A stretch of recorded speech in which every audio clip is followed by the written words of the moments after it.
Welcome to an episode of Opinionated Ladies. Today our topic is dogs. Dogs! We both love dogs. Both of us are recent adopters of two cute pups. And we've learned a lot over that time period. Yes, it's been a cram course. Definitely. It's been several years since you had a dog, so what are some things that you found unexpected? Well, I thought it would be a breeze to take the little fellow for a walk occasionally in a yard that's not totally fenced. It's only partially somewhat fenced. And I find that makes all the difference in the world, time schedule-wise, because it takes a very long time to get dressed to meet neighbors and go outside with the dog and put all the things on it and make sure he's in the mood to do what he wants to do, and then bring him back in. And wow, when I was a child and we had a dog, we just let it in the backyard and we didn't think about it. It definitely does help to have a fenced-in yard.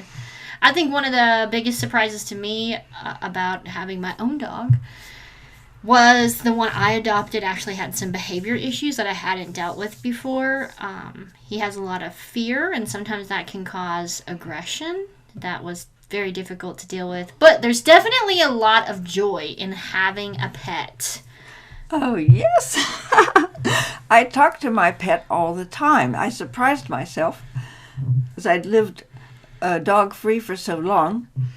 How much I talk to him. I confide in him, and I baby talk to him. It's just embarrassing.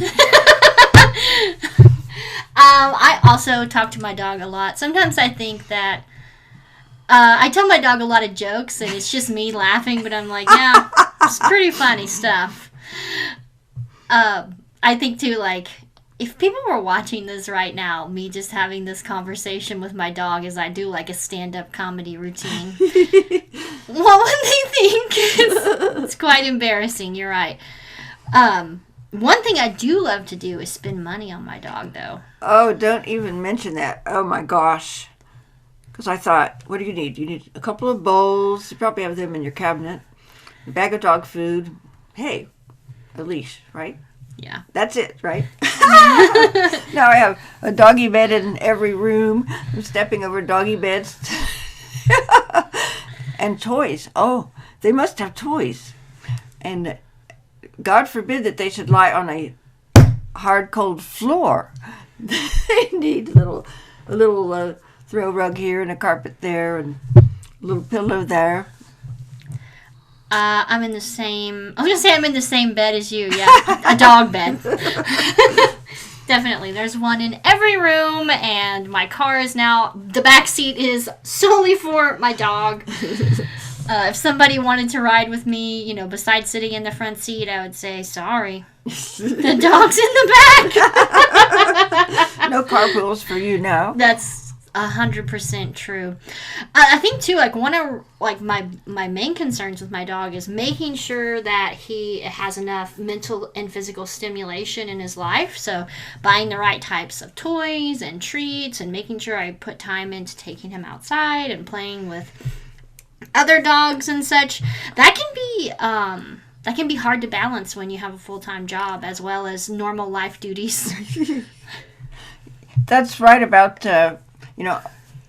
My dog was barking when a new guest came, and it shocked me because he's always been so friendly, just me and my close friends. And I was told, you need to socialize your dog. And I thought, what?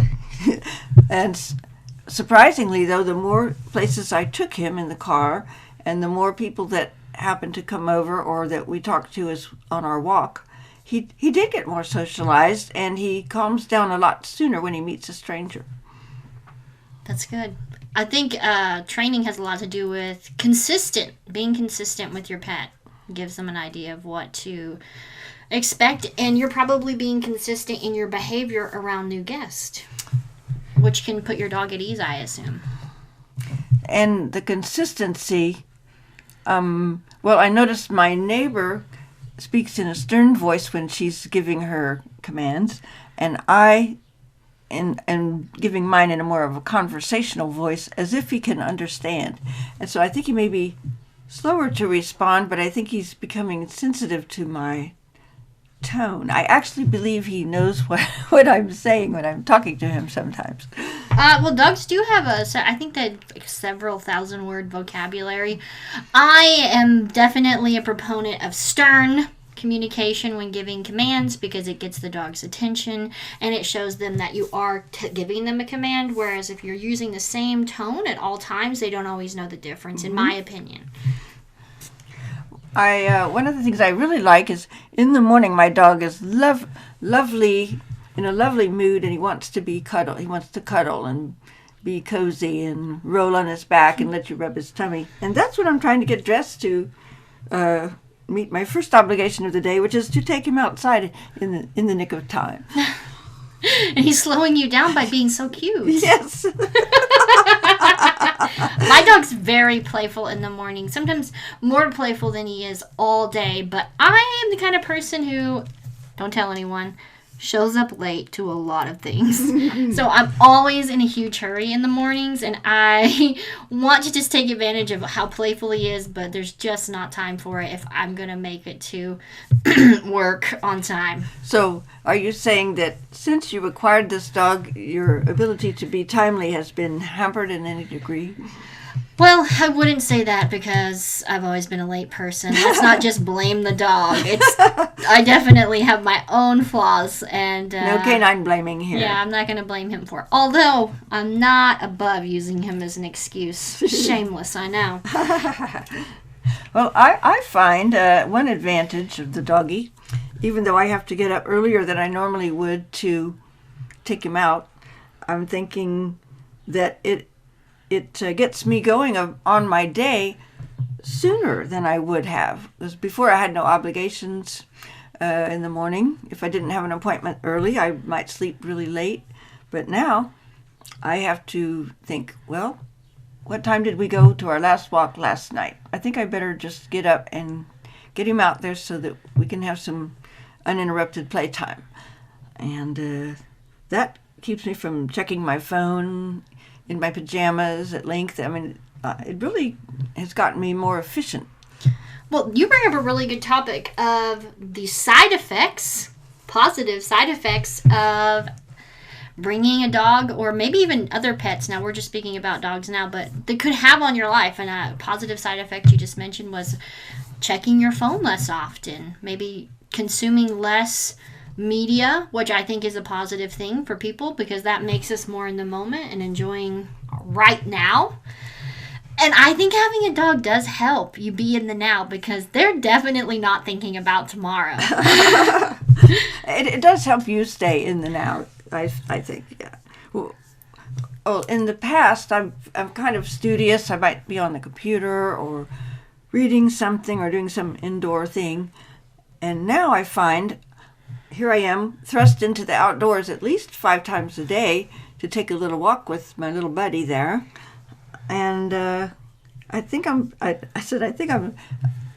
of a pasty white person. I'm kind of thinking I'm getting a little tan, a few minutes at a time.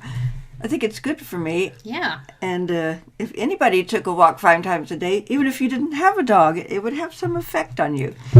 I think you're right. That is a positive side effect. Getting outside, moving. For you, it was getting out of bed earlier. My dog, he can sleep as long as I can. So he's never really been one to wake me up. But yes, I do have to put my clothes on. Can't go outside with no clothes on. Another thing I think having a dog, a positive side effect besides just being in the now and also maybe motivating us to, move around a bit more, is I think it's good sometimes to have something else to put your focus on, to care for something, It would be like a mother who has children. She can't really just think only of herself like a single girl can. She has to do things to make things comfortable for the children, and it kind of takes her mind off of, you don't get morose and think all about your own challenges all the time. And it's kind of like with the dog. Before I got the dog, I had no special morning routine. But now that I have the dog, one of my first things is I have to go open all the blinds in the house because the dog must have light. And then I put a little fencing on the front porch so that he can go out on the porch at any time of day because he must have fresh air. And I never thought of needing those things for myself, but now that I am also benefiting from those, I'm thinking, why wasn't I doing this method of making my house such a warm and welcome place before I got the puppy? That's a really good point, that you're doing this for your pet, but you're benefiting from it yourself. And you never thought to give those things to yourself, but you don't mind giving them to someone else. I think that's really true, and it's so amazing. A gift that you could have given yourself your whole life, and suddenly, because you have someone else in the house, you want to give it to them. Okay, well, looking at my Apple Watch, it looks like that's all the time we have for this topic today.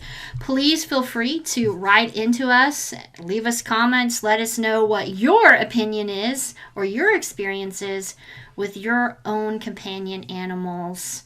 And so you'll hear more from us on other topics because we are the Opinionated Ladies. And we have an opinion on everything, so don't be shy.